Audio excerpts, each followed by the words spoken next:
आत्मा से परमात्मा। आत्मा अपने असली रूप में परम शुद्ध होती है। इसकी शुद्धता में अभाव आने के कारण ही यह संसार के बंधन में पड़ती है और शुद्धता की प्राप्ति होने पर मुक्त हो जाती है, अर्थात परमात्म रूप ग्रहण कर लेती है। अशुद्धता और शुद्धता की दृष्टि से जैन धर्म में आत्मा की 3 प्रमुख अवस्थाएं बतलाई गई हैं, जिनके अनुसार आत्मा के 3 प्रमुख भेद किए जाते हैं: बहिरात्मा, अंतरात्मा और परमात्मा। इन भेदों को भली भांति समझ लेना आवश्यक है।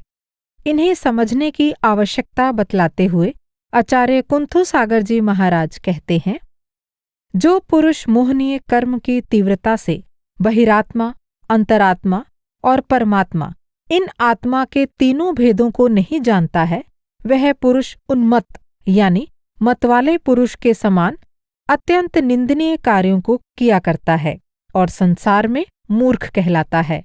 परंतु जो पुरुष इन तीनों प्रकार के आत्मा के स्वरूप को जानता है, वह पुरुष बहिरात्म बुद्धि का त्याग कर देता है, अंतरात्मा में निवास करता है और फिर वह उत्तम पुण्यवान पुरुष अत्यंत शुद्ध ऐसे परमात्मा को देखने का प्रयत्न करता है।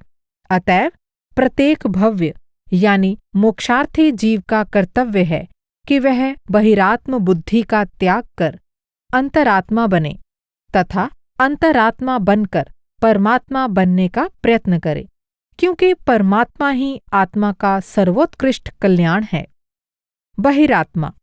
जैन धर्मामृत में बहिरात्मा का स्वरूप इस प्रकार समझाया गया है: आत्मबुद्धिः शरीरादौ यस्य स्यादात्मविभ्रमात् बहिरात्मा स विज्ञेयो मोहनिद्रास्तचेतनः। अर्थात जिस जीव के शरीरादि पर पदार्थों में आत्मबुद्धि है, अर्थात जो आत्मा के भ्रम से शरीर इंद्रिय आदि को ही आत्मा मानता है और जिसकी चेतना शक्ति मोहरूपी निद्रा से अस्त हो गई है, उसे बहिरात्मा जानना चाहिए। स्पष्ट है कि जो जीव मोहवश भ्रम में पड़कर शरीरादि बाहरी वस्तुओं को आत्मा मानता है, उन्हें अपना समझता है और उनके प्रति राग द्वेष आदि रखकर उनमें आसक्त होता है, उसे जन्म मरण के चक्र में आना पड़ता है। शरीर और इंद्रियों को आत्मा समझने की भूल के कारण वह उनके द्वारा इस संसार में अनेकों प्रकार के कर्म करने में उलझा रहता है और सोचता है कि इन कर्मों द्वारा वह अपना कल्याण कर सकेगा और सुखी बन जाएगा, पर उसे बार बार इस संसार से निराश होकर ही जाना पड़ता है। इस प्रकार शरीरादि को आत्मा समझने वाले जीव के शरीरादि द्वारा किए गए कार्य आत्मा के अनुकूल ना होकर इसके प्रतिकूल ही होते हैं, जैसा कि जैन धर्मामृत में कहा गया है: अक्षद्वारैर्विश्रान्तं स्वतत्वविमुखैर्भृशं व्यापृतो बहिरात्मायं वपुरात्मेति मन्यते। इंद्रियों के द्वारा बाहरी व्यापारों में उलझा हुआ यह बहिरात्मा शरीर को ही आत्मा मानता है। इसका व्यापार स्वतत्व से अर्थात अपनी आत्मा से सदा सर्वथा विमुख या प्रतिकूल ही रहता है। आत्मा चेतन और अविनाशी है, पर शरीर जड़ और नाशवान है। इसलिए इन दो बिल्कुल भिन्न पदार्थों को एक मानना सर्वथा भ्रामक और अकल्याणकारी सिद्ध होता है। इस सच्चाई की ओर ध्यान दिलाते हुए आचार्य कुंथु सागर जी महाराज कहते हैं, शरीर आत्मा कभी एक नहीं हो सकते। शरीर जड़ है और आत्मा चैतन्यमय व ज्ञानमय है। इसलिए शरीर और आत्मा को एक ही मानने वाली बुद्धि सर्वथा मिथ्या है। जो जीव इन भेदों को नहीं जानता, वह बहिरात्म बुद्धि का त्याग नहीं कर सकता और इसलिए वह आत्मा के कल्याण के कार्यों को तो छोड़ देता है और शरीर को सुख देने के लिए अनेक प्रकार के पाप उत्पन्न करता रहता है, जिनसे कि वह सदा काल संसार में परिभ्रमण किया करता है। परंतु जो पुरुष इस आत्मा के यथार्थ भेदों को जानता है, वह त्याग करने योग्य बहिरात्म बुद्धि का त्याग कर देता है और अंतरात्मा बनकर परमात्मा बनने का प्रयत्न करता है। कान्जी स्वामी ने भी शरीर और आत्मा की भिन्नता को बड़ी ही स्पष्टता के साथ व्यक्त किया है। वे कहते हैं, जो जड़ है वह तीनों काल जड़ ही रहता है, और जो चेतन है वह तीनों काल चेतन ही रहता है। जड़ और चेतन कभी भी एक नहीं होते। शरीर और आत्मा सदैव जुदे ही हैं। ऐसे आत्मा को अनुभव में लेने से सम्यक दर्शन होकर अपूर्व शांति होती है। ऐसे आत्मा की धर्म दृष्टि के बिना मिथ्यात्व मिटता नहीं, दुख टलता नहीं और शांति होती नहीं। हमारे शरीर की पांचों इंद्रियां केवल संसार के बाहरी विषयों से संपर्क बनाने के लिए बनाई गई हैं। वे अंदर जाकर आत्मा से संपर्क नहीं बना सकती। इन्हें अपना मानकर इनके द्वारा जिन बाहरी विषयों को प्राप्त करने की चेष्टा की जाती है, वे सभी भ्रामक और अकल्याणकारी सिद्ध होते हैं। जैन धर्मामृत में स्पष्ट कहा गया है, न तदस्तीनि इंद्रियार्थेषु यत् क्षेमंकरात्मनः तथापि रमते बालस्तत्रैव ज्ञान भावनात्। पांचों इंद्रियों के विषयों में ऐसा कोई भी पदार्थ नहीं है जो आत्मा का भला करने वाला हो, तो भी यह अज्ञानी जीव अनादि काल के अज्ञान भावना से उत्पन्न संस्कार के कारण उन्हीं इंद्रियों के विषयों में आसक्त रहता है। बहिरात्म बुद्धि वाले व्यक्ति का शरीर के साथ इतना गहरा अपनेपन का भाव हो जाता है कि वह शरीर के गुणों को ही अपना गुण मानने लगता है। शरीर के काले गोरे, दुबले मोटे, सुरूप कुरूप, रोगी निरोग आदि होने पर वह इन गुणों को अपना ही गुण मानने लगता है और इनके कारण सुखी या दुखी होता है। शरीर की इंद्रियों के साथ भी उसका ऐसा ही अपनेपन का भाव होता है और वह अपने को इनसे अभिन्न मानकर इनकी विभिन्न अवस्थाओं के अनुसार अपने को अंधा, काना, बहरा, लूला, लंगड़ा आदि मानता है। शरीर के साथ अपनत्व भाव होने के कारण ही उसे इस अमर और अविनाशी आत्मा के जन्म मरण के चक्र में पड़े होने का अनुभव होता है। मनुष्य, पशु, पक्षी आदि विभिन्न योनियों में शरीर धारण करने पर वह उन्हीं रूपों को अपना स्वरूप मानता है। इस प्रकार इन सब कुछ में उसका मैं हूँ का भाव अर्थात अहम भाव दृढ़ होता रहता है। जिस प्रकार वह अपनी आत्मा को देह रूप में ग्रहण करता है, उसी प्रकार वह दूसरी आत्माओं को भी देह रूप ही मानता है। इस प्रकार वह अपने और पराये के भ्रम में पड़ जाता है। शरीर में आत्मबुद्धि होने के कारण ही वह राग, द्वेष और मोह का शिकार बनता है और विभिन्न आत्माओं में उसे माता, पिता, भाई, स्त्री, पुत्र, मित्र, शत्रु आदि का भाव उत्पन्न होता है।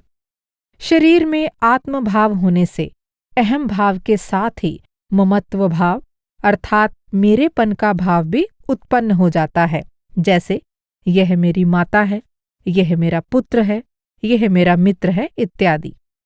ममत्व भाव केवल दूसरी आत्माओं तक ही सीमित नहीं रहता, बल्कि यह अन्य सांसारिक वस्तुओं पर भी छा जाता है।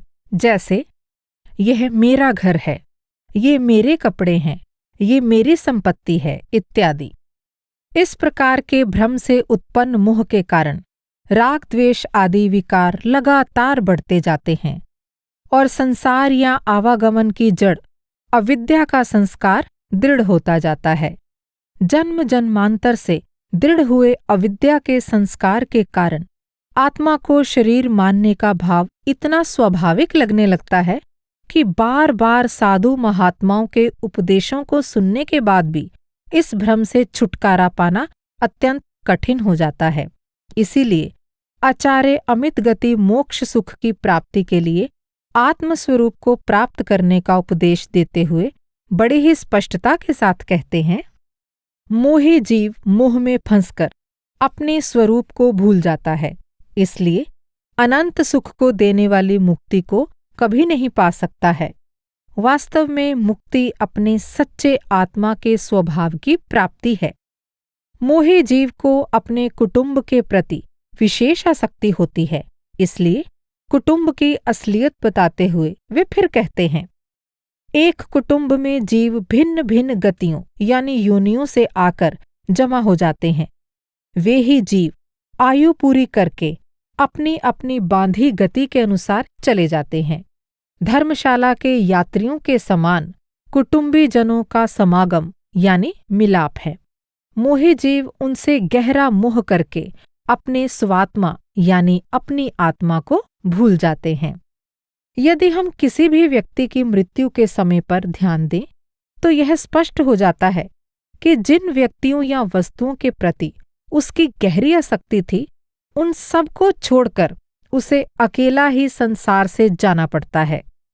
अंत समय में कोई भी सगा संबंधी, माता पिता, भाई बंधु, कुटुंब परिवार अथवा कुछ भी धन संपत्ति या हाट हवेली साथ नहीं जाती। इसलिए इन सबके प्रति अपनी आसक्ति को त्याग कर आत्मस्वरूप की पहचान करनी चाहिए। किंतु यह सब कुछ बाहरी तौर पर देखने और सुनने के बाद भी बाहरी विषयों से ध्यान को हटाना और इसे अपने अंदर लाकर चैतन्य स्वरूप आत्मा में लीन करना अत्यंत कठिन है। पर यही सच्चा योग है जिसके द्वारा सच्चे आत्मज्ञान और सच्ची मुक्ति की प्राप्ति होती है। इसी तथ्य को समझाते हुए 21वां शीति में पद्मनंदी मुनि कहते हैं, बहिर्विषय संबंधः सर्वः सर्वस्य सर्वदा अतस्तद भिन्न चैतन्य बोध योगौ तो दुर्लभौ। अर्थात सभी बाहरी विषयों से संबंध होना सभी जीवों के लिए सदा ही सुलभ है, पर इन बाहरी विषयों से भिन्न चैतन्य स्वरूप आत्मा का ज्ञान यानी अनुभव प्राप्त करना, जो वास्तविक योग है, दुर्लभ है। बहिरात्म बुद्धि जीव को इतनी बुरी तरह जकड़ लेती है कि उसका विवेक नष्ट हो जाता है अथवा अत्यंत मंद पड़ जाता है। ऐसा मूढ़ बुद्धि जीव अपने हित और अहित को नहीं समझ पाता और स्वयं अनंत आनंद स्वरूप होते हुए भी अपने निज स्वरूप को भूलकर क्षुद्र इंद्रिय सुख के लिए सांसारिक विषयों के पीछे बेतहाशा दौड़ता रहता है। जैन धर्मामृत में हीरालाल जैन ने ऐसे जीव की दशा का बड़ा ही मार्मिक चित्र उपस्थित किया है। वे कहते हैं, बहिरात्मा को अपने आत्मा की भलाई बुराई का परिज्ञान नहीं होता है, इसलिए वह आत्मा के परम शत्रु स्वरूप इंद्रिय विषयों को बड़े चाव से सेवन करता है। ऐसे बहिरात्मा प्राणी सांसारिक वस्तुओं को प्राप्त करने के लिए निरंतर छटपटाता रहता है और अनेक निरर्थक आशाओं को करता रहता है। राक्षसी और आसुरी वृत्ति को धारण करता है, प्रमादी, आलसी और अति निद्रालु होता है। क्रोध, मान, माया, दंभ और लोभ से युक्त होता है। काम सेवन में आसक्त एवं भोगोपभोग के साधन जुटाने में संलग्न रहता है और सोचा करता है कि आज मैंने यह पा लिया है, कल मुझे ये प्राप्त करना है, मेरे पास इतना धन है और आगे मैं इतना कमाऊंगा। मेरा अमुक शत्रु है, मैंने अमुक शत्रु को मार दिया है और अमुक को अभी मारूंगा। मैं ईश्वर हूँ, स्वामी हूँ, ये सब मेरे सेवक और दास हैं। मेरे समान दूसरा कौन है? मैं कुलीन हूँ और ये अकुलीन है। इस प्रकार के विचारों से यह बहिरात्मा प्राणी सदा घिरा रहता है।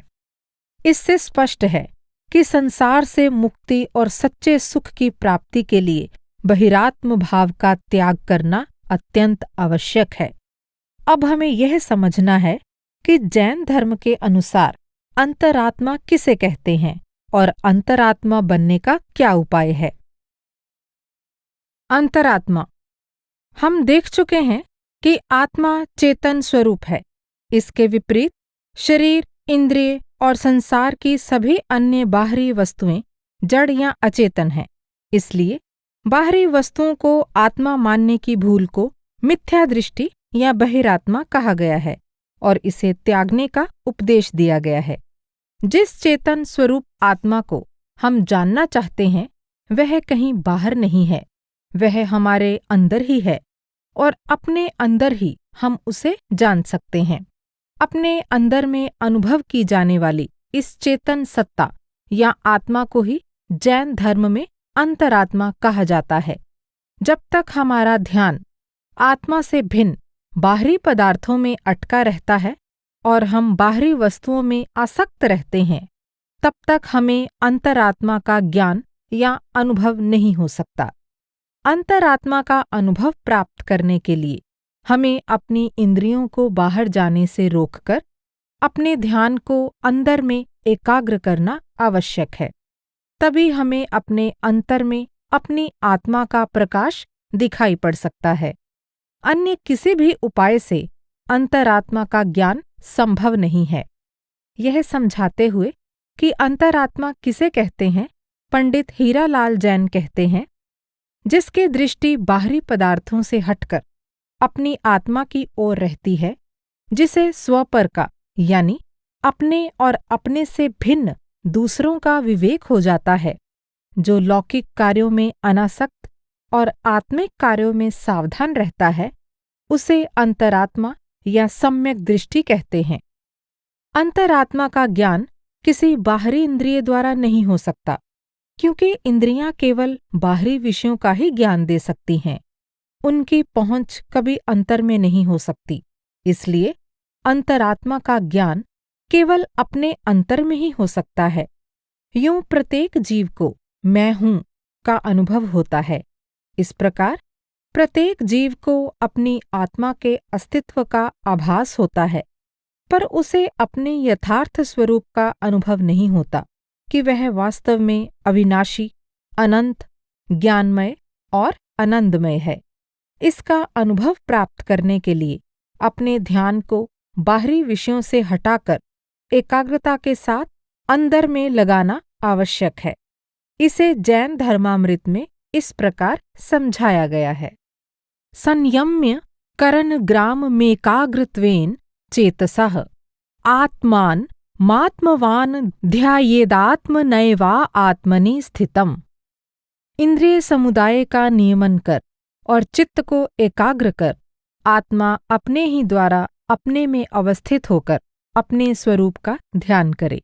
भावार्थ, आत्म स्वरूप की प्राप्ति के लिए बाह्य किसी भी वस्तु के ग्रहण की आवश्यकता नहीं है, अपितु उनके त्याग की ही आवश्यकता है। जब यह आत्मा चारों ओर से अपनी प्रवृत्ति हटाकर इंद्रियों के विषय और मन की चंचलता को भी रोककर अपने आप में स्थिर होने का प्रयत्न करती है, तभी उसे आत्मस्वरूप की प्राप्ति होती है। आत्मा का स्वरूप अनंत, ज्ञानमय और परम प्रकाशमय है। इसलिए जब साधक बाहरी विषयों की ओर दौड़ने वाली अपनी इंद्रियों को नियंत्रित कर एकाग्र भाव से अपने ध्यान को अपने अंदर ले जाता है, तब उसे अंतरात्मा के प्रकाश या आंतरिक ज्योति का दर्शन होता है। इसका उल्लेख जैन धर्मामृत में इस प्रकार किया गया है। इस जड़ पार्थिव देह में आत्मबुद्धि का होना ही संसार के दुख का मूल कारण है।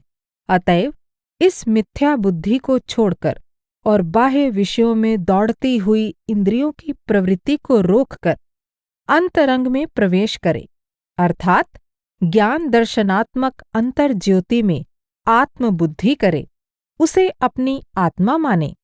जो यह इंद्रियों का विषयात्मक रूप है, वह मेरे आत्मस्वरूप से विलक्षण भिन्न है। मेरा रूप तो आनंद से भरा हुआ अंतर ज्योतिमय है। अतः इस शरीर को, इंद्रियों को और उनके विषयों को आत्मस्वरूप से सर्वथा भिन्न जाने। शरीरादि को आत्मा समझने के कारण जीव जिस अज्ञान के घोर अंधकार में पड़ा इस संसार में भटक रहा है, उस अंधकार का विनाश केवल इस आंतरिक ज्ञान द्वारा ही हो सकता है। यह ज्ञान का प्रकाश तीसरे नेत्र के खुलने पर ही प्राप्त होता है। जैन धर्मामृत में इसे इन उपमाओं द्वारा समझाया गया है। जो मिथ्या ज्ञान रूप उत्कट यानी घोर अंधकार चंद्र के अगम्य है, अर्थात जहाँ चंद्रमा का प्रकाश पहुँच नहीं सकता, और सूर्य से भी दुर्भेद्य है, अर्थात जहाँ सूर्य की किरणें भी प्रवेश नहीं कर सकती, वह सम्यक ज्ञान से ही नष्ट किया जाता है।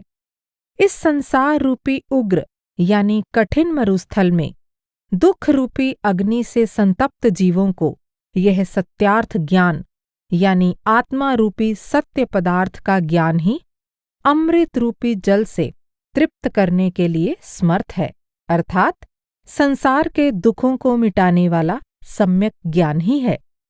जब तक ज्ञान रूपी सूर्य का सातिशय यानी पूर्ण प्रकाश के साथ उदय नहीं होता है, तभी तक यह समस्त जगत अज्ञान रूपी अंधकार से आच्छादित रहता है। किंतु ज्ञान के प्रकट होते ही अज्ञान का विनाश हो जाता है। इंद्रिय रूप मृगों को बांधने के लिए ज्ञान ही एक दृढ़ पाश यानी फंदा है, क्योंकि ज्ञान के बिना इंद्रियां वश में नहीं होतीं, तथा चित्त रूपी सर्प का नियंत्रण करने के लिए ज्ञान ही एकमात्र गारुड़ महामंत्र है, क्योंकि ज्ञान से ही मन वशीभूत होता है।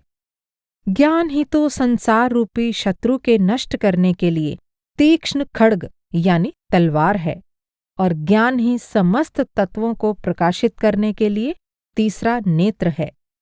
अपने अंतर में ज्ञान का प्रकाश हो जाने पर जीव का संसार के प्रति दृष्टिकोण बदल जाता है, क्योंकि तब जीव सांसारिक वस्तुओं की नश्वरता और मिथ्यात्व को यथार्थ रूप में समझने लगता है। इस प्रकार जीव अपने स्वरूप का ज्ञान प्राप्त करने के साथ ही अन्य पदार्थों का भी ज्ञान प्राप्त कर लेता है। इसलिए आत्मा को स्वपरभासी अर्थात अपने और साथ ही अपने से भिन्न पदार्थों को प्रकाशित करने वाली कहा जाता है। इस तथ्य को आचार्य कुंथु सागर जी ने एक उपमा के सहारे इस प्रकार समझाया है। जिस प्रकार दीपक अन्य पदार्थों को प्रकाशित करता है और अपने स्वरूप को भी प्रकाशित करता है, जलते हुए दीपक को देखने के लिए किसी अन्य दीपक को देखने की आवश्यकता नहीं होती, वही जलता हुआ दीपक अपने स्वरूप को भी प्रकाशित कर देता है। इसी प्रकार यह ज्ञान में आत्मा अपने ज्ञान से अन्य पदार्थों को भी प्रकाशित करती है और स्वानुभूति के द्वारा अपने स्वरूप को भी प्रकाशित करती है। यहाँ दीपक की उपमा केवल आत्मा के स्वपरभासी होने का संकेत देने के लिए दी गई है। वास्तव में आत्मा अलौकिक है, जिसकी उपमा संसार की किसी भी वस्तु से दी ही नहीं जा सकती। इसे केवल निजी अनुभव द्वारा ही जाना जा सकता है। कान्जी स्वामी ने स्पष्ट रूप से कहा है, अलौकिक चीज आत्मा है, उसके स्वभाव को अन्य कोई बाह्य पदार्थ की उपमा नहीं दी जा सकती। अपने स्वभाव से ही वह जाना जाता है। ऐसे आत्मा को जब स्वानुभाव से जाने तभी सम्यक दर्शन होता है। आत्मा के आनंद स्वरूप का उल्लेख करते हुए भी वे आत्मा की बाह्य पदार्थों से भिन्नता दिखलाते हैं। वे कहते हैं, आत्मा स्वयं सुखधाम है, फिर विषयों का क्या काम है? जिसको आत्मा में से ही सुख का अनुभव हो रहा है, उसे बाह्य विषयों का क्या काम है? जहाँ आत्मा के सहज सुख में लीनता है, वहाँ बाह्य पदार्थ की इच्छा ही नहीं रहती। सुख तो आत्मा में से उत्पन्न होता है, किसी बाह्य वस्तु में से नहीं आता। बाह्य पदार्थों का उपभोग करना कौन चाहेगा? कि जो इच्छा से दुखी होगा वह। जो स्वयं अपने आप सुखी होगा, वह अन्य पदार्थ की इच्छा क्यों करेगा? जो निरोग हो, वह दवाई की क्यों इच्छा करे? जैन धर्म में भेद विज्ञान द्वारा भी आत्मा को अन्य वस्तुओं से भिन्न बतलाया गया है और उसके स्वरूप का अनुभव प्राप्त करने पर जोर दिया गया है, जैसा कि हुकमचंद भारिल के कथन से स्पष्ट है। पर से भिन्न निजात्मा को जानना ही भेद विज्ञान है। भेद विज्ञान स्व और पर के बीच किया जाता है, अतः इसे स्व पर भेद विज्ञान भी कहा जाता है। वस्तुतः यह आत्मविज्ञान ही है, क्योंकि इसमें पर से भिन्न निजात्मा को जानना ही मूल प्रयोजन है। भेद विज्ञान में मूल बात दोनों को मात्र जानना या एक सा जानना नहीं, भिन्न भिन्न जानना है। भिन्न भिन्न जानना भी नहीं, पर से भिन्न स्व को जानना है। पर को छोड़ने के लिए जानना है और स्व को पकड़ने के लिए। पर को मात्र जानना है और स्व को जानकर उसमें जमना है, रमना है। जब तक जीव को अंतरात्मा का अनुभव नहीं होता, तब तक पारमार्थिक दृष्टि से वह सोया रहता है। अंतरात्मा के अनुभव द्वारा ही वह जागृत होता है। इस आत्मा का ज्ञान इंद्रियों द्वारा नहीं हो सकता और न वचन द्वारा इसका वर्णन किया जा सकता है। अंतरात्मा का ज्ञान केवल आंतरिक अनुभव द्वारा ही होता है और इस ज्ञान के होने पर ही अन्य पदार्थों का यथार्थ ज्ञान प्राप्त होता है। इसलिए पारमार्थिक दृष्टि से अंतरात्मा के ज्ञान के बिना अन्य सभी ज्ञान को निरर्थक कहा गया है। अनेक जैन ग्रंथों में इन बातों की ओर हमारा ध्यान दिलाया गया है।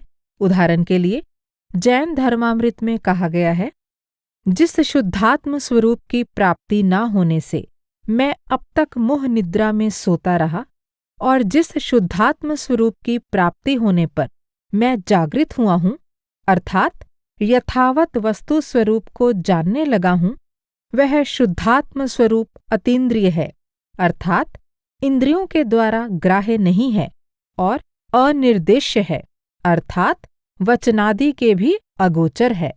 वह तो केवल अपने द्वारा आप ही अनुभव करने योग्य है। उसी रूप मैं हूँ।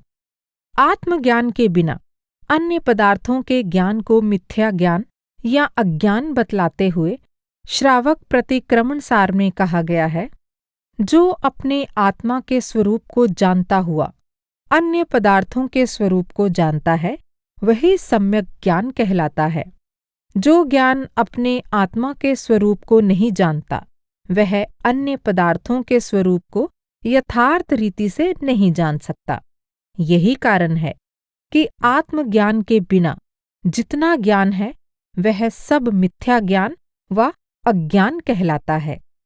सभी धार्मिक प्रयत्नों का लक्ष्य भी आत्मज्ञान की प्राप्ति ही है।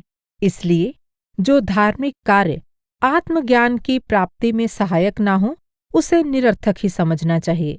यह बतलाते हुए कि अपनी आत्मा की अनुभूति यानी अनुभव के बिना सभी धार्मिक प्रयत्न निरर्थक हैं, हुकमचंद भारिल अपनी पुस्तक तीर्थंकर महावीर और उनका सर्वोदय तीर्थ में कहते हैं, सम्यक दर्शन की प्राप्ति के लिए अनिवार्य शर्त है आत्मानुभूति का प्राप्त होना। आत्मानुभूति के बिना समस्त प्रयत्न निरर्थक हैं। अंतिम रूप से इतना कहना है कि एकमात्र परमार्थ स्वरूप आत्मा का अनुभव करो। एकमात्र निज शुद्धात्मा का अनुभव करना ही सार है। आत्मा के आंतरिक अनुभव द्वारा जब अभ्यासी को आत्मा के स्वरूप का ज्ञान होता है, तब वह आत्मा को नित्य, अमर और अविनाशी तथा सभी बाहरी पदार्थों से भिन्न समझकर उनसे वीतराग या अनासक्त हो जाता है। जैन धर्मामृत के अनुसार उसकी विचारधारा इस प्रकार की हो जाती है, ज्ञान और दर्शन से संपन्न मेरी यह आत्मा सदा एक अखंड, ध्रुव, अविनाशी और अमर है। इसके अतिरिक्त जितने बाहरी पदार्थ हैं, वे सब मेरे से भिन्न हैं और नदी, नाव संयोग के समान कर्म संयोग से प्राप्त हुए हैं। इसलिए मुझे पर पदार्थों में राग द्वेष को छोड़कर एकमात्र अपनी आत्मा में ही अनुराग करना चाहिए। मैं सदा काल एक हूँ, यानी पर के संयोग से रहित हूँ। निर्मम हूँ, यानी ममत्व भाव से रहित हूँ। शुद्ध हूँ, ज्ञानी हूँ, यानी स्व पर के भेद विज्ञान रूप विवेक ज्योति से प्रकाशमान हूँ। और योगिंद्र गोचर हूँ, यानी केवल श्रुत केवली आदि महान योगियों के ज्ञान का विषय हूँ। कर्म संयोग से प्राप्त बाहरी सभी पदार्थ मेरे से सर्वथा भिन्न हैं। वे त्रिकाल में भी मेरे नहीं हो सकते। सांसारिक विषयों के प्रति राग या आसक्ति होने के कारण ही जीव बंधन में पड़ता है और उनसे वीतराग या अनासक्त हो जाने पर मुक्त हो जाता है। यही जैन धर्म का मूल उपदेश है, जैसा कि जैन धर्मामृत में स्पष्ट किया गया है। बध्यते मुच्यते जीवः सममो निर्ममः क्रमात् तस्मात् सर्व प्रयत्नेन निर्ममत्वं विचिन्तेत। अर्थात स्त्री, पुत्र, धन आदि में ममता रखने वाला जीव कर्मों से बंधता है और उनमें ममता भाव नहीं रखने वाला जीव कर्मों से छूटता है। इसलिए ज्ञानी जनों को चाहिए कि वे सर्व प्रकार के प्रयत्न के द्वारा निर्ममत्व भाव का चिंतन करें, अर्थात पर पदार्थों में ममता का त्याग करें। रागी बधनाति कर्माणि वीतरागी विमुञ्चति जीवो जिनोपदेशोऽयं संक्षेपाद बंध मोक्षयोः। अर्थात रागी जीव कर्मों को बांधता है और वीतरागी कर्मों से विमुक्त होता है। संक्षेप में जिन देव ने बंध और मोक्ष का इतना ही उपदेश दिया है। वीतरागता या अनासक्ति का भाव दृढ़ करने के लिए अभ्यासी को सांसारिक व्यक्तियों और पदार्थों के प्रति अपने ममत्व का पूरी तरह त्याग कर देना बिल्कुल आवश्यक है। इस ममत्व से छुटकारा पाने के लिए जैन धर्मामृत में अभ्यासी को इस विचारधारा को अपनाने का उपदेश दिया गया है। कुटुंब, धन और शरीर आदि के संयोग से ही देहियों को यानी शरीरधारी संसारी प्राणियों को इस संसार में सहस्रों दुख भोगने पड़ते हैं। इसलिए मैं मन, वचन, काय से इन सर्व पर पदार्थों को छोड़ता हूँ, अर्थात उनमें ममत्व भाव का परित्याग करता हूँ। शरीर की बाल वृद्धादि दशाओं के होने पर तथा व्याधि और मृत्यु के आने पर ज्ञानी जीव कैसा विचार करता है? जब मैं अजर अमर हूँ तब मेरी मृत्यु नहीं हो सकती, फिर उसका भय क्यों हो? जब मुझ चैतन्य मूर्ति के कोई व्याधि नहीं हो सकती तब उसकी व्यथा मुझे क्यों हो? वास्तव में मैं ना बाल हूँ, ना वृद्ध हूँ और ना युवा हूँ। ये सब अवस्थाएं तो पुद्गल यानी जड़ परमाणुओं में होती हैं। फिर इन अवस्थाओं के परिवर्तन से मुझे रंच मात्र भी दुखी नहीं होना चाहिए। शारीरिक विषय भोगों की ओर दौड़ने वाली मनोवृत्ति या विषयाभिलाषा को दूर करने के या रोकने के लिए ज्ञानी जीव विचारता है। मोहवश मैंने पांचों इंद्रियों के विषयभूत रूप, रस, गंध, स्पर्शात्मक सभी पुद्गल जब बार बार भोग कर छोड़े हैं, तब आज उच्छिष्ट यानी जूठे भोजन के तुल्य उन्हीं पुद्गलों में मुझ ज्ञानी की अभिलाषा कैसी? जब साधक अपने अंतर में उठने वाली राग द्वेषादि लहरों को शांत करने में सफल होता है, तभी वह अंतरात्मा का अनुभव कर पाता है।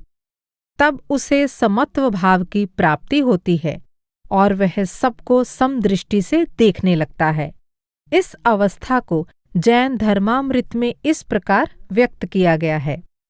जिसका मन रूपी जल राग, द्वेष, काम, क्रोध, मान, माया, लोभादिक तरंगों से चंचल नहीं होता, वही पुरुष आत्मा के यथार्थ स्वरूप को देखता है, अर्थात अनुभव करता है। उस आत्म तत्व को इतर यानी दूसरा जन अर्थात राग द्वेषादि कल्लोलों यानी लहरों से आकुलित चित्त वाला मनुष्य नहीं देख सकता। जिसे आत्मदर्शन हो जाता है वह अंतरात्मा शत्रु और मित्र पर समभावी हो जाता है। उसके लिए मान और अपमान समान बन जाते हैं। वह सांसारिक वस्तुओं के लाभ या अलाभ में समान रहने लगता है और लोष्ट कांचन यानी मिट्टी के ढेले और सोने को समदृष्टि से देखने लगता है। अपनी अंतरात्मा का ज्ञान होने पर ही परमात्मा का ज्ञान होता है। इसलिए परमात्मा का ज्ञान करने के पहले अपनी अंतरात्मा का ज्ञान प्राप्त कर लेना आवश्यक है। इसे स्पष्ट करते हुए शुभचंद्राचार्य अपने ज्ञानार्णव ग्रंथ में कहते हैं, अज्ञात स्वस्वरूपेण परमात्मा न बुध्यते, आत्मैव प्राग विनिश्चयो विज्ञातुम पुरुषम परम। अर्थात जिसने अपने आत्मा का स्वरूप नहीं जाना, वह परम पुरुष परमात्मा को नहीं जान सकता। इस कारण परम पुरुष परमात्मा को जानने की इच्छा रखने वाला पहले अपने आत्मा का ही निश्चय करे। इसलिए अंतरात्मा पर विचार करने के बाद अब हम परमात्मा के संबंध में विचार करेंगे। परमात्मा। सभी जीव परमात्मा बनना चाहते हैं। सबकी आंतरिक प्रवृत्ति परमात्मा बनने की है, क्योंकि सभी परमात्मा के ही अव्यक्त या अप्रकट रूप हैं, या यूं कहें कि सब में परमात्मा अव्यक्त रूप से वर्तमान है। जीव का परमात्म रूप प्राप्त कर लेना ही मोक्ष कहा जाता है। अपने स्वरूप का ज्ञान न होने के कारण अज्ञानी जीव अपने से भिन्न बाहरी वस्तुओं या व्यक्तियों यानी धन संपत्ति, कुटुंब परिवार आदि को अपना समझकर उनमें सुख ढूंढने की कोशिश करता है, पर ये सभी मिथ्या और नश्वर हैं। उनसे सच्चा सुख प्राप्त नहीं हो सकता। सच्चा सुख परमात्म पद, मोक्ष या निर्वाण की प्राप्ति करने से ही मिलता है। जैन धर्मामृत में इस परम कल्याण रूप सुख का स्वरूप इस प्रकार बतलाया गया है। जन्म जरामय मरणः शोकैर्दुःखैर्भयैश्च परिमुक्तम् निर्वाणं शुद्ध सुखम निःश्रेयसमिष्यते नित्यम। अर्थात वह निर्वाण जन्म जरा मरण, रोग शोक, दुख और भय से परिमुक्त है। वहाँ आत्मा का शुद्ध सुख है और वह नित्य परम कल्याण रूप कहा गया है। जब जीव सभी कर्मों से मुक्त होकर स्थूल, सूक्ष्म और कारण इन तीनों शरीरों से छुटकारा पाकर पूरी तरह शुद्ध हो जाता है, तब यह परमात्मा बन जाता है। उसे ही जैन धर्म में जिन, ईश्वर, परमात्मा आदि नामों से पुकारा जाता है, जैसा कि जैन धर्मामृत में स्पष्ट किया गया है। निर्मलाः केवलाः शुद्धो विविक्तः प्रभुरक्षयः परमेष्ठी परात्मेति परात्मेश्वरो जिनः। जो निर्मल है, केवल है, शुद्ध है, विविक्त है, शरीर रूप नो कर्म यानी जो कर्म निर्मित है से वियुक्त है, अक्षय है, सुख वीर्य रूप अनंत चतुष्टय को धारण करने से क्षय रहित है, परमेष्ठी है यानी इंद्रादि पूजित परम पद में विद्यमान है, परमात्मा है यानी सर्व संसारी जीवों से उत्कृष्ट है, ईश्वर है यानी अन्य जीवों में नहीं पाए जाने वाले ऐसे अनंत ज्ञानादि रूप ऐश्वर्य से युक्त है, और जिन है यानी सर्व कर्मों का उन्मूलन करने वाला विजेता है, उसे परमात्मा कहते हैं।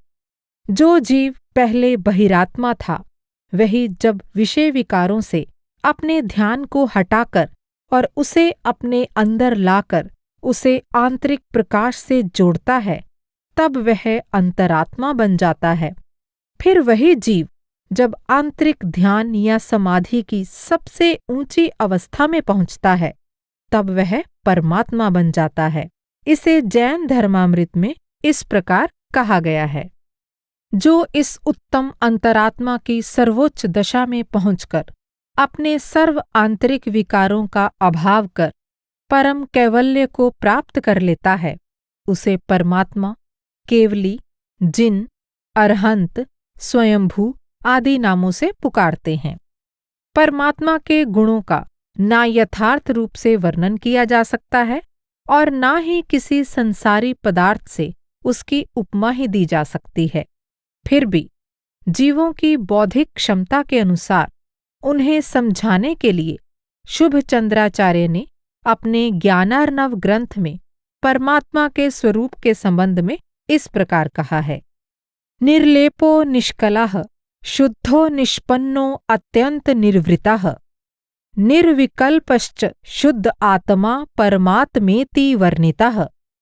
अर्थात जो निर्लेप है, अर्थात जिसमें कर्मों का लेप नहीं है, जो निष्कल यानी शरीर रहित है, शुद्ध है अर्थात जिसमें राग, द्वेष आदि विकार नहीं है, जो निष्पन्न है अर्थात पूर्ण रूप है, यानी जिसे कुछ करना शेष नहीं है, जो अत्यंत निर्वृत्त है अर्थात सबसे सर्वथा मुक्त सुख रूप है, और जो निर्विकल्प है अर्थात जिसमें भेद नहीं है, ऐसे शुद्धात्मा को परमात्मा कहा गया है।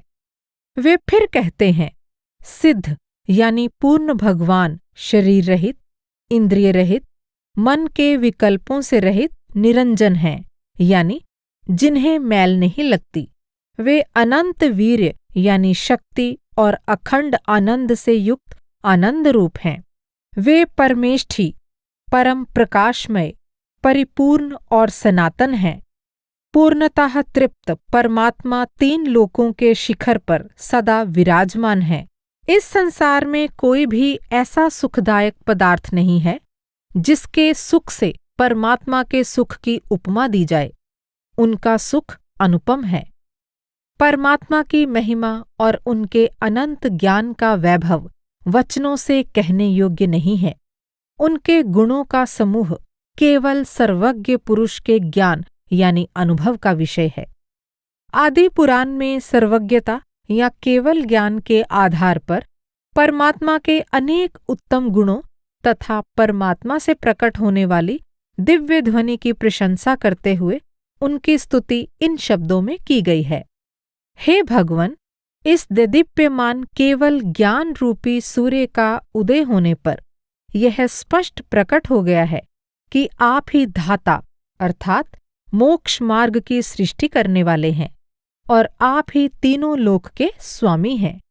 इसके सिवाय आप जन्म जरा रूपी रोगों का अंत करने वाले हैं, गुणों के खजाने हैं और लोक में सबसे श्रेष्ठ हैं। इसलिए हे देव, आपको हम लोग बार बार नमस्कार करते हैं। हे नाथ, इस संसार में आप ही मित्र हैं, आप ही गुरु हैं, आप ही स्वामी हैं, आप ही सृष्टा हैं और आप ही जगत के पितामह हैं।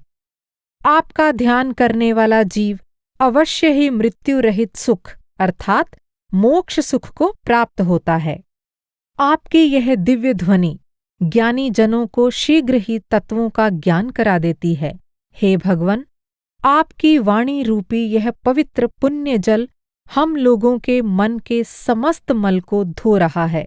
वास्तव में यही तीर्थ है और यही आपके द्वारा कहा हुआ धर्म रूपी तीर्थ भव्य जनों को संसार रूपी समुद्र से पार होने का मार्ग है। हे भगवन, मुनि लोग आपको ही पुराण पुरुष अर्थात श्रेष्ठ पुरुष मानते हैं। आपको ही ऋषियों के ईश्वर और अक्षय रिद्धि को धारण करने वाले अच्युत अर्थात अविनाशी कहते हैं तथा आपको ही अचिंत्य योग को धारण करने वाले और समस्त जगत के उपासना करने योग्य योगीश्वर अर्थात मुनियों के अधिपति कहते हैं। हे भगवन, आप तीनों लोकों के एक पितामह हैं, इसलिए आपको नमस्कार हो। आप परम निवृत्ति अर्थात मोक्ष अथवा सुख के कारण हैं, इसलिए आपको नमस्कार हो। आप गुरुओं के भी गुरु हैं तथा गुणों के समूह से भी गुरु अर्थात श्रेष्ठ हैं, इसलिए भी आपको नमस्कार हो। इसके सिवाय आपने समस्त तीनों लोकों को जान लिया है, इसलिए भी आपको नमस्कार हो। हे जिनेंद्र, आपकी स्तुति कर हम लोग आपका बार बार स्मरण करते हैं और हाथ जोड़कर आपको नमस्कार करते हैं। आदि पुराण के इस कथन से यह स्पष्ट हो जाता है कि परमात्मा का ध्यान करने वाला साधक ही मोक्ष सुख की प्राप्ति करता है। यह अभ्यासी परमात्मा की दिव्य ध्वनि के सहारे ही ध्यान मग्न होकर परमात्मा का ज्ञान प्राप्त करता है। इसलिए हमें एकमात्र इस परमात्मा का ही चिंतन और ध्यान करना चाहिए। इस परमात्मा को ही सभी गुरुओं का गुरु कहा गया है, क्योंकि संसार में आने वाले सभी सच्चे गुरु वास्तव में उस निराकार परमात्मा के ही साकार रूप होते हैं। शुभचंद्राचार्य ने भी ज्ञानार्णव में इन तथ्यों की पुष्टि बड़ी ही स्पष्टता के साथ की है। परमात्मा का स्वरूप, उनके ध्यान की महत्ता और उससे प्राप्त परमात्मा के ज्ञान की सर्वश्रेष्ठता बतलाते हुए वे कहते हैं, जिसके ध्यान मात्र से जीवों के संसार में जन्म लेने से उत्पन्न राग द्वेष आदि रोग नष्ट हो जाते हैं, अन्य किसी प्रकार से नष्ट नहीं होते। वही त्रिभुवन नाथ अविनाशी परमात्मा है। इसमें संदेह नहीं कि जिसे जाने बिना अन्य सभी पदार्थों को जानना भी निरर्थक है, और जिसका स्वरूप जानने से समस्त विश्व जाना जाता है, वही परमात्मा है। जिस परमात्मा के ज्ञान के बिना यह प्राणी निश्चित रूप से संसार रूपी गहन वन में भटकता रहता है, तथा जिस परमात्मा को जानने से जीव तत्काल इंद्र से भी अधिक महत्ता को प्राप्त हो जाता है, उसे ही साक्षात परमात्मा जानना। वही समस्त लोक को आनंद देने वाला निवास स्थान है। वही परम ज्योति है। वही त्राता यानी रक्षक है, परम पुरुष है, अचिंत्य चरित है, अर्थात जिसका चरित किसी के चिंतवन में नहीं आता। जिस परमात्मा के स्वरूप को जाने बिना आत्म तत्व में स्थिति नहीं होती है, और जिसे जानकर मुनियों ने उसके ही ऐश्वर्य का साक्षात अनुभव प्राप्त किया है, वही परमात्मा मुक्ति की इच्छा करने वाले मुनिजनों द्वारा नियम पूर्वक ध्यान करने योग्य है। इसलिए अन्य सबकी शरण छोड़कर उसमें ही अपने अंतरात्मा को लगाकर उसे जानना चाहिए, जो वचन के द्वारा कहा नहीं जा सकता, इंद्रियों के द्वारा जाना नहीं जा सकता, जो अव्यक्त, अनंत, वचन से परे, अजन्मा और आवागमन से रहित है, उस परमात्मा का निर्विकल्प होकर ध्यान करना चाहिए। जिस परमात्मा के ज्ञान के अनंतवें भाग में द्रव्य पर्यायों से भरा हुआ यह अलोक सहित लोक स्थित है, वही परमात्मा तीन लोक का गुरु है। जैन धर्म के ही समान योग दर्शन में भी परमात्मा या ईश्वर को सभी गुरुओं का गुरु कहा गया है। पतंजलि रचित योग सूत्र में स्पष्ट कहा गया है, स पूर्वेषामपि गुरुः कालेनानवच्छेदत्वात्, अर्थात वह ईश्वर पूर्व काल में आए सभी गुरुओं का गुरु है, क्योंकि वह समय द्वारा सीमित नहीं है। भाव यह है कि इस संसार में आने वाले सभी सच्चे गुरु, चाहे वे भूतकाल में, वर्तमान काल में या भविष्य काल में आए, वे सभी तत्वतः परमात्मा से अभिन्न होते हैं, क्योंकि वे सभी उस अव्यक्त या निराकार परमात्मा के ही व्यक्त या साकार रूप होते हैं। अंतर केवल इतना ही है कि कोई भी गुरु किसी निश्चित समय के लिए ही संसार में आता है, जबकि अनादि और अनंत परमात्मा सदा कायम रहने वाला है। वह समय की सीमा से परे है। अब यह बतलाते हुए कि स्मरण और ध्यान या समाधि के नियमित अभ्यास द्वारा साधक की आत्मा परमात्मा से एकाकार हो जाती है, शुभ चंद्राचार्य कहते हैं, इस प्रकार निरंतर स्मरण करता हुआ योगी उस परमात्मा के स्वरूप के अवलंबन से युक्त होकर उसके तन्मयत्व यानी उसमें लीन होने की अवस्था को प्राप्त होता है। आत्मा किस प्रकार परमात्मा में लीन होकर परमात्मा से पूर्णता एकाकार हो जाती है, या यूं कहें कि परमात्मा ही बन जाती है, इसे शुभ चंद्राचार्य ने इन शब्दों में व्यक्त किया है। वह ध्यान करने वाला साधक अन्य सबका शरण छोड़कर उस परमात्म स्वरूप में ऐसा लीन होता है कि ध्याता और ध्यान इन दोनों के भेद का अभाव होकर ध्येय स्वरूप से एकता को प्राप्त हो जाता है। इस लीनता की अवस्था में ध्याता, ध्यान और ध्येय का भेद मिट जाता है। जिस भाव में आत्मा अभिन्नता से परमात्मा में लीन होती है, वह समरसी भाव आत्मा और परमात्मा का समानता स्वरूप भाव है। सो उस परमात्मा और आत्मा को एक करने वाला स्वरूप कहा गया है। भावार्थ, आत्मा और परमात्मा के इस एकत्व भाव में द्वैत भाव दूर हो जाता है, आत्मा परमात्मा बन जाती है। जब आत्मा परमात्मा के ध्यान में लीन होती है, तब वह एकीकरण की अवस्था कही जाती है। यह एकीकरण अनन्य शरण है। परमात्मा के सिवाय अन्य आश्रय नहीं है। तब आत्मा अपने शुद्ध स्वरूप में होती है और तत्स्वरूपता से वह परमात्मा ही होती है। इस प्रकार परमात्मा के ध्यान से आत्मा परमात्मा हो जाती है। जैन धर्म के अनुसार बहिरात्मा को परमात्मा बनाना ही परमार्थी साधना का लक्ष्य है। जो आत्मा पहले शरीर आदि बाह्य पदार्थों में अपनत्व भाव रखने के कारण बहिरात्मा बनी रहती है, उसे बाह्य विषयों से हटाकर आत्मिक ध्यान में लगाया जाता है। इस अंतर्मुखी साधना से वह अंतरात्मा बन जाती है। फिर अंतरात्मा परमात्मा के ध्यान में लीन होने के अभ्यास द्वारा परमात्मा बन जाती है। इसीलिए जैन ग्रंथों में बार बार बहिरात्म भाव को छोड़कर अंतरात्म भाव में दृढ़ता से स्थित होने और फिर अंतरात्मा को परमात्मा के ध्यान में लीन कर उसे परमात्मा बनाने का उपदेश दिया गया है। उदाहरण के लिए जैन धर्मामृत में कहा गया है, त्यक्तवैवं बहिरात्मानं अंतरात्म व्यवस्थितः भावयेत परमात्मानं सर्वसंकल्प वर्जितम्। इस प्रकार आत्मा के तीनों भेदों को जानकर बहिरात्मापन को छोड़ना चाहिए और अपने अंतरात्मा में अवस्थित होकर सर्वसंकल्प विकल्पों से रहित परमात्मा का ध्यान करना चाहिए। 6 ढाला में भी इसी बात की पुष्टि इन शब्दों में की गई है। बहिरात्मता हे जानी तजी अंतर आत्म हु जय, परमात्म को ध्याये निरंतर जो नित आनंद पूजै।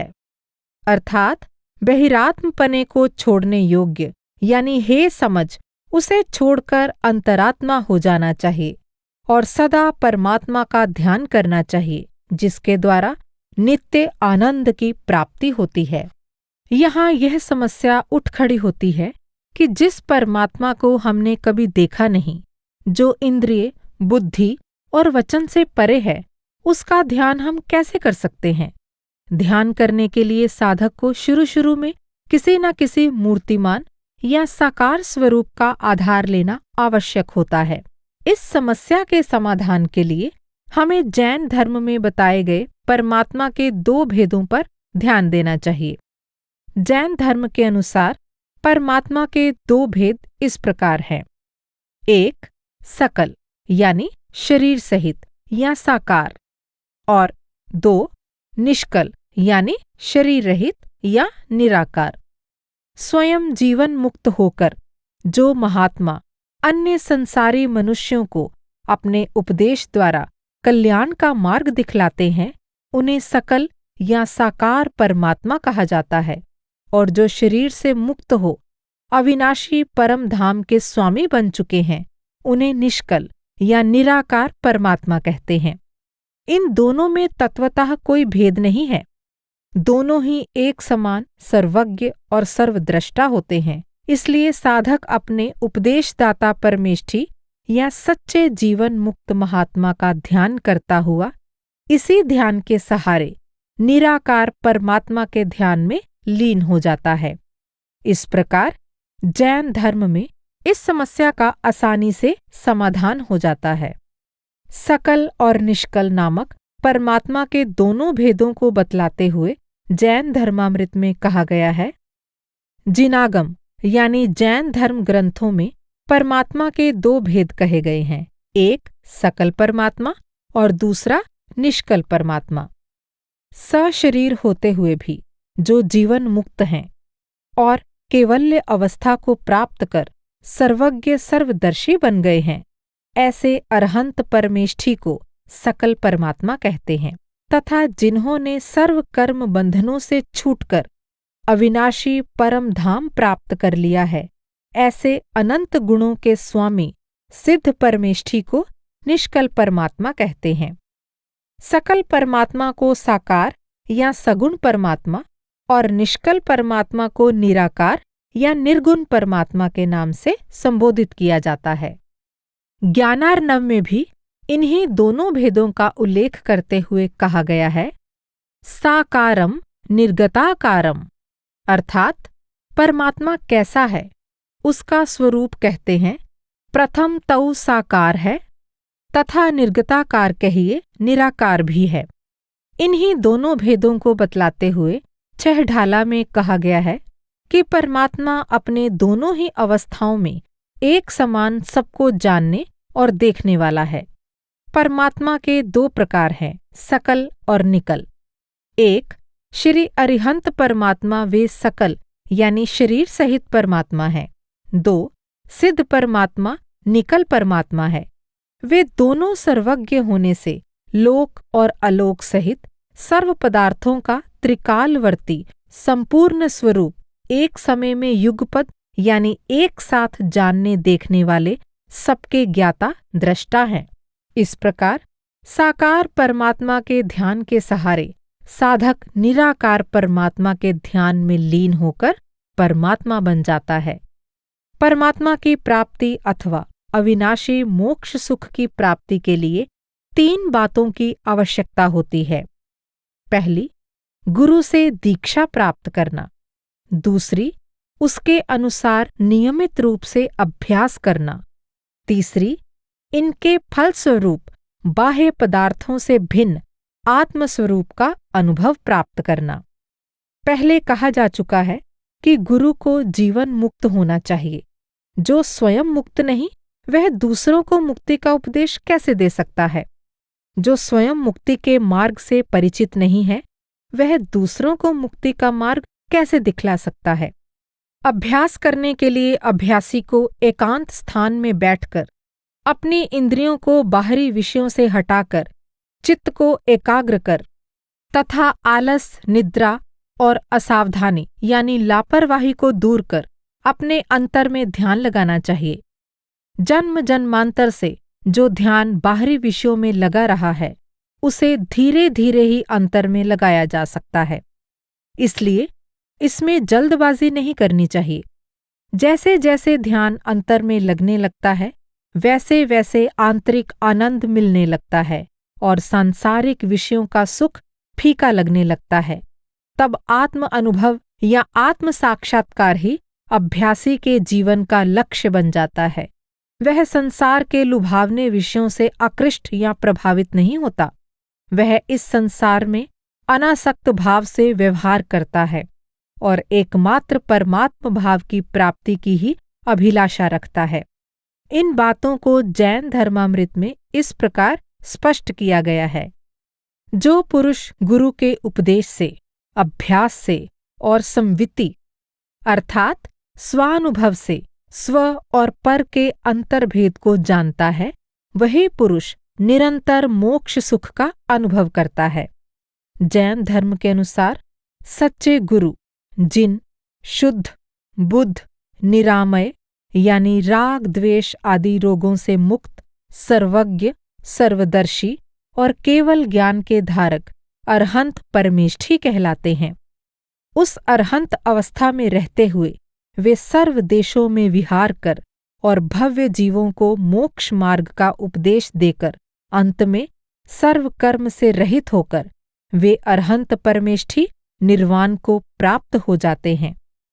अभ्यास और आत्मानुभव को जैन धर्मामृत में इस प्रकार स्पष्ट किया गया है। चित्त विक्षेप से रहित होकर और एकांत स्थान में बैठकर आत्मा के वीतराग शुद्ध स्वरूप की भावना करने को अभ्यास कहते हैं। जिसके चित्त में राग द्वेष आदि रूप किसी प्रकार का विक्षेप ना हो, जो जन संपर्क से रहित एकांत शांत स्थान पर अवस्थित हो और हे उपादेय रूप यानी छोड़ने और ग्रहण करने योग्य तत्व विषय में जिसकी निश्चल बुद्धि हो, ऐसा योगी संयमी जितेंद्रिय पुरुष अभियोग से अर्थात आलस्य, निद्रा और प्रमाद आदि को दूर कर अपने आत्मा के यथार्थ स्वरूप की भावना यानी ध्यान करे। जिसने आत्म भावना का अभ्यास करना अभी आरंभ किया है, उस योगी को अपने पुराने संस्कारों के कारण बाह्य विषयों में सुख मालूम होता है और आत्मस्वरूप की भावना में दुख प्रतीत होता है, किंतु यथावत आत्मस्वरूप को जानकर उसके दृढ़ भावना वाले योगी को बाह्य विषयों में दुख की प्रतीति होने लगती है और अपने आत्मा के स्वरूप चिंतन में ही सुख की अनुभूति होती है। संवित्ति अर्थात आत्मानुभूति या स्वानुभव में जैसे जैसे उत्तम तत्व अर्थात आत्मा का शुद्ध स्वरूप सम्मुख आता जाता है, वैसे वैसे ही सहज सुलभ भी इंद्रियों के विषय अरुचिकर लगने लगते हैं, और जैसे जैसे सहज सुलभ भी इंद्रिय विषय अरुचिकर लगने लगते हैं, वैसे वैसे ही स्वानुभव में आत्मा का शुद्ध स्वरूप सामने आता जाता है, जिसे स्वात्म संवित्ति अर्थात अपनी आत्मा का निजी अनुभव या अनुभूति हो जाती है। उसे यह समस्त जगत इंद्रजाल यानी मायाजाल के समान दिखाई देने लगता है। वह केवल स्वात्म स्वरूप के लाभ की ही अभिलाषा करता है और किसी वस्तु के पाने की इच्छा उसे नहीं रहती। यदि कदाचित किसी पदार्थ में उसकी प्रवृत्ति हो जाती है तो उसे अत्यंत पश्चाताप होता है। मनुष्यों के साथ बैठकर मनोरंजन करने में उसे कोई आनंद नहीं आता, अतएव वह एकांतवास की इच्छा करता है। मनुष्य बहुत ही संवेदनशील प्राणी है। जिन अच्छे या बुरे व्यक्तियों, पदार्थों और गुणों का वह स्मरण, चिंतन और ध्यान करता है, उन्हीं के समान वह बन जाता है। यही कारण है कि जैन धर्म में स्मरण और ध्यान को विशेष महत्व दिया गया है और साधकों को आत्म तत्व या परमात्म तत्व का चिंतन और ध्यान करने का उपदेश दिया गया है। सद्गुरु या अरहंत देव परम पवित्र और सद्गुणों के भंडार होते हैं, इसलिए उनके प्रति की गई भक्ति अपने आप भक्तों के हृदय की मैल को धोकर उन्हें पवित्र कर देती है। इस प्रकार जो भक्त साकार परमात्म रूप सच्चे महात्मा या अरहंत देव के प्रति भक्ति भाव रखकर दृढ़ता के साथ अभ्यास में लगता है, वह अपनी भक्ति पूर्ण साधना द्वारा परमात्मा बन जाता है। नाथूराम डोंगरिये जैन ने इस विषय को बड़े ही स्पष्टता के साथ समझाया है, यह समझाते हुए कि किसी के गुण दोषों से मनुष्य किस प्रकार प्रभावित होता है और किस प्रकार परमार्थ की राह दिखलाने वाले सतगुरु या अरहंत देव के प्रति उसकी भक्ति उमड़ पड़ती है। वे कहते हैं, गुणों के चिंतवन करने से, गुणों और दोषों के विचार करने से दोषों की वृद्धि होना स्वाभाविक नियम है। फिर परमात्मा के गुणों का, जो कि मोहादि आत्मशत्रुओं पर वीरतापूर्वक विजय प्राप्त कर आदर्श बन चुका है, चिंतवन करके हम लोग भी, जो कि राग, द्वेष, मोह आदि के कारण अपनी वास्तविकता को भूले हुए हैं और दुर्भावनाओं एवं वासनाओं की जंजीर में जकड़े हुए हैं, यदि आत्मशत्रुओं पर वीरतापूर्ण विजय प्राप्त करने की अलौकिक कला को सीख लें एवं आत्मबोध और जागृति को प्राप्त कर दुख सागर के भंवर के चक्कर से निकलने का उपाय जान ले, तो इसमें आश्चर्य ही क्या है। श्रद्धा का भक्ति के साथ अटूट संबंध है। जिस व्यक्ति में गुण होते हैं, मानवीय विवेक श्रद्धापूर्वक उसका स्वभाव से भक्त बन जाता है। फिर जिसे हम पवित्र समझते और अपना सन्मार्ग प्रदर्शक के रूप में महान उपकारी भी मानते हों एवं उसी जैसा सुखी, पूर्ण व निर्दोष बनने की उत्कंठा भी हमारे अंतःकरण में घर किए हो, तथा जो विश्व के श्रेष्ठ से श्रेष्ठ जनों में भी आदर्श और सर्वश्रेष्ठ व्यक्ति हो, उसके प्रति हृदय में श्रद्धा हो जाने पर भक्ति का स्रोत उमड़ पड़ना तो और भी स्वाभाविक है। उस भक्ति स्रोत के उमड़ पड़ने पर उसका गुणगान, नमस्कार और प्रार्थना आदि कर उसके प्रेम के दिव्य प्रवाह में प्रवाहित हो जाना कुछ भी आश्चर्यजनक नहीं। उसके पवित्र गुणों की स्मृति हमारे मलिन हृदय को दोषों और पापों से रहित कर पवित्र कर देती है। जिस प्रकार सूर्य के दूर और वीतराग रहते हुए भी हजारों मील दूर रहने वाले कमल उसकी प्रभा मात्र से प्रफुल्लित हो जाते हैं एवं रात्रि का भयानक अंधकार देखते देखते विलीन हो जाता है, उसी प्रकार भव्य पुरुषों के भक्ति भाव से पूर्ण हृदय कमल भगवान के दर्शन तो दूर नाम मात्र से ही प्रफुल्लित हो जाते हैं। इससे उन्हें इस समय जो अनुपम आनंद, अपूर्व शांति एवं संतोष प्राप्त होता है, वह कथन नहीं, अनुभव करने की चीज है। इस प्रकार सच्ची भक्ति द्वारा भक्त भगवान बन जाता है, आत्मा परमात्मा बन जाती है। इसे जैन धर्मामृत में एक उपमा द्वारा इस प्रकार समझाया गया है। यह आत्मा अपने से भिन्न अरहंत सिद्ध रूप परमात्मा की उपासना करके उन्हीं के समान परमात्मा हो जाती है। जैसे दीपक से भिन्न भी बत्ती दीपक की उपासना कर दीपक रूप हो जाती है। यहाँ इस बात को अच्छी तरह याद रखना आवश्यक है कि भक्त की भक्ति सच्ची और गहरी होनी चाहिए, केवल ऊपरी और दिखावटी नहीं। इसे स्पष्ट करते हुए नाथूराम डोंगरिये जैन कहते हैं, जिस प्रकार समुद्र के अतल तल यानी गर्भ में भरे हुए बहुमूल्य रत्न ऊपर डुबकियां लगाने या उतराने वाले व्यक्तियों के हाथ नहीं लगते, उसी प्रकार भावपूर्वक तन्मय होकर भगवत भक्ति में मग्न हुए बिना और वीतरागता का अध्ययन किए बिना उस चीज यानी परमात्म तत्व की प्राप्ति नहीं हो सकती। यहाँ यह भली भांति याद रखना चाहिए कि आत्मा के परमात्मा बनने का अर्थ आत्मा का अपने से कोई भिन्न पदार्थ बन जाना नहीं है, बल्कि उसके अपने ही वास्तविक स्वरूप की पहचान कर लेनी है। जब तक आत्मा कर्मों से उत्पन्न स्थूल, सूक्ष्म और कारण शरीर से ढकी रहती है, तब तक उसका वास्तविक स्वरूप छिपा रहता है। पर जब ध्यान के बल से कर्म नष्ट हो जाते हैं और तीनों शरीरों के पर्दे हट जाते हैं, तब परम प्रकाश में आत्मा का वास्तविक स्वरूप अपने आप प्रकट हो जाता है और वह परमात्मा बन जाती है। इस तथ्य को ज्ञानार्णव में इस प्रकार समझाया गया है। यह आत्मा स्वयं साक्षात गुणरूपी रत्नों का भरा हुआ समुद्र है तथा यही आत्मा सर्वज्ञ है, सर्वदर्शी है, सबका हितरूप है, समस्त पदार्थों में व्याप्त है, परमेष्टि यानी परम पद में स्थित है और निरंजन है, अर्थात जिसमें किसी प्रकार की कालिमा नहीं है। यह आत्मा स्वयं तो ज्योतिर्मय यानी प्रकाशमय है, पर यह 3 प्रकार के शरीरों यानी स्थूल, सूक्ष्म और कारण शरीर से ढकी हुई है। जब तक इसे अपने आप का ज्ञान नहीं हो जाता, तब तक भला ये बंधन से कैसे छूट सकती है।